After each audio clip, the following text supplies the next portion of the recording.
With Christmas coming around, I thought, more you thought, it'd be interesting if we looked at traditions that other cultures have in regards to Christmas. And it's kind of interesting because, I don't know, you kind of just, when you live in one country, you're only focused on that country. Yeah. So then to look at other countries and it's not like a school assignment that you have to, then it kind of makes it a little fun. So. Yeah, it's very interesting. One country in particular that I thought was very interesting was Italy. Instead of Santa Claus, they focused primarily on like this witch type character. Her name was La Befana, and she dates back to like the 13th century, so it was like way before Santa Claus. And her name's derived from Epiphany, which is like a religious observation of Christmas.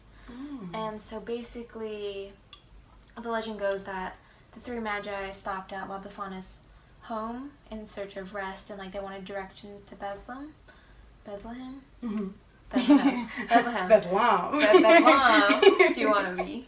You want to be cool with it.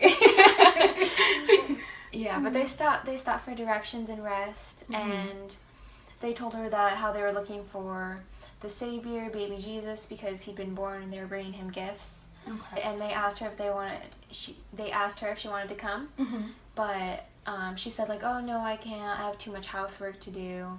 But then she started sweeping the floor like after they left, and then she like had like realization, she's like, maybe I should go. So then she was like, she changed her mind. She like grabbed a bunch of sweets and as a present for the king. And she goes outside to try to like follow them, but they're nowhere to be found. And so driving too fast. Right? They hopped on their camels. They were like, I gotta make it too fast. No, but they were gone, so she didn't really know where to go, but she like started following the star that they were following. And so she didn't want to miss out on not giving the king a gift, so she would stop at every single children's doorstep and drop them sweets off at their house. Yeah, so that's kind of how like the legend came to be, and now every day on, I believe it's like Sunday in early January, the kids get like little sweets. Like it's a story like she comes down the chimney on her little broomstick because she was like sweeping when she decided. Oh. So that's where it all evolved and came from. What?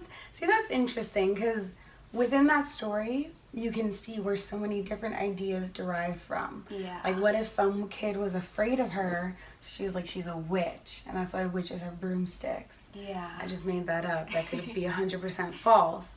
But, like, that's really cool. Yeah. Oh, okay. So that's probably why everybody eats a lot of sweets on Christmas. Yeah. And so we have the sweets, and maybe that's where the advent calendars come from. That's true. Right? I never thought of that until right now. But you never know. That's pretty cool. Okay, that's pretty cool. So I did my own little research as well because it was an assignment. No, right now, not an assignment. So we were looking through, and so I saw, actually, you saw something interesting about Japan and what they eat during Christmas. And I was like, let me look into that. And I saw that they eat KFC dinner as a Christmas dinner, and it's like huge. Like that's the staple. If it's Christmas, that's what you're gonna eat. Yeah. And so I looked more into it, and the article was actually produced yesterday. So it's something new that's coming out, or that just recently came out. And the gentleman, his name was Takashi Okawara. He opened up a KFC in Japan. And because of the colors, they were red and white, and so everything was in English as well. So the people who were living in Japan, the natives, they saw it and they were like, I don't know what that is. Is it a haircut, or are they going to give me candies? So we're like, we're not going to go in there. Yeah. So he was losing a lot of business, and he even shared that he would sleep on 3 bags of flour in the back of the restaurant because he was just so poor.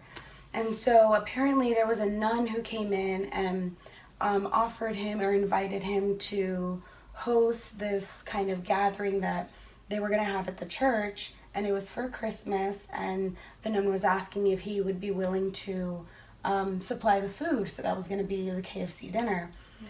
And so everyone liked it. They thought it was good. And so he just ran with it. And he said, you know, this is what the Americans eat on Christmas Day. Every year. Every year.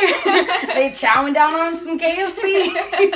And so then after that, KFC was a big hit. And everyone went there. And so the article that I read, they said, or he was saying that it's one of his biggest regrets. Because even though, of course, you know, it brought him a lot of success and fame, just this whole tradition is built on a lie. So he's like, oh, it's kind of bad. That's so insane. yeah, right? And then another cool thing, like the emoji that we have on our phones that looks like a little shortcake, that's the Christmas cake that they have in Japan. And so it's like a sponge cake with strawberries and whipped cream. And so, you know, you never know, the little emoji that you're sending out, like, hey, get me some cake. No, get me some Japan Christmas cake. That's what I'm asking for.